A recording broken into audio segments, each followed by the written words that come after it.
Dalam usaha melahirkan lebih ramai usahawan muda di negeri ini, Sarawak dan Johor jalin kerjasama untuk pembangunan sektor keusahawanan. Sebagai langkah pertama, Persatuan Keusahawanan Sarawak (SEA) memeterai Memorandum Persefahaman MOU bersama Koperasi Usahawan Graduan Johor Berhad bagi merealisasikan hasrat itu.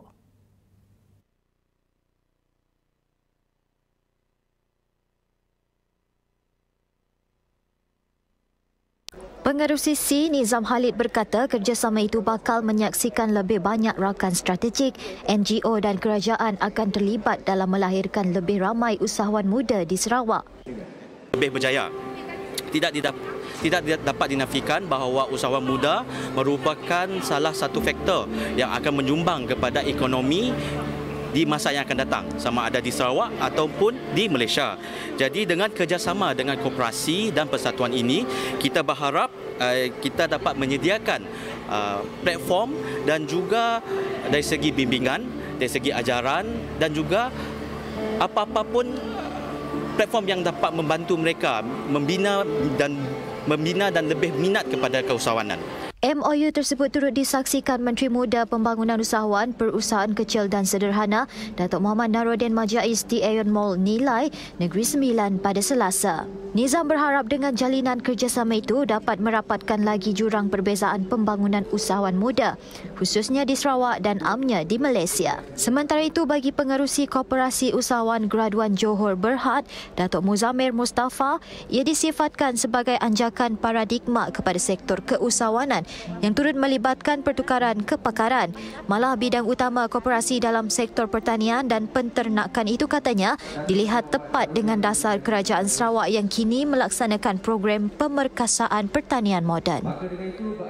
Di mana akan berlakunya pertukaran kepakaran dan juga teknologi, di mana kami akan membantu ahli-ahli SC dalam bidang ternakan dan juga tanaman. Juga sudah sampai masa ini juga koperasi menerokai kawasan baru, sebab di Johor sekarang ni lebih tumpu pada pembangunan industri. Jadi sudah sampai pada pendapat saya ialah sudah sampai masanya Koperasi Usahawan Graduan Berhad berhijrah ke negeri Sarawak, mana kawasan tanahnya masih luas dan boleh diterokai. Jadi MOU pada hari ini membuktikan bahawa perkongsian kepakaran ini boleh saya katakan antara interstate, antara Johor dan juga Sarawak. Dan mudah-mudahan insya-Allah selepas ini kita akan bagi fokus dalam bidang ternakan, di mana kami merancang untuk melakukan vertical farming. Maknanya menggunakan teknologi yang tinggi. Ini juga menarik perhatian kepada graduan-graduan muda, untuk melibatkan diri dalam bidang pertanian. Sementara itu, Naruddin ketika ditemui menyarankan agar golongan usahawan terus memanfaatkan penggunaan teknologi baru di samping bergantung kepada kaedah konvensional. Menurutnya, pemerkasaan ekonomi secara digital menerusi pemasaran produk dan perniagaan secara online main peranan penting. Malah ia sekaligus memberi impak promosi dengan lebih berkesan selaras dengan perubahan zaman.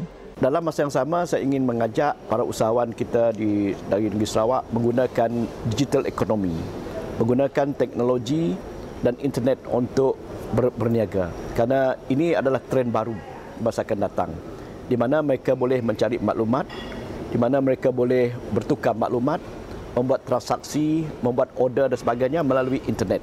Itu cara yang amat mudah sekali. Katanya inisiatif ekonomi digital yang dirancang oleh Ketua Menteri Datuk Patinggi Abang Johari Tun Openg ternyata beri kesan positif serta mendapat sambutan menggalakkan selepas diperkenal sejak 2 tahun lalu.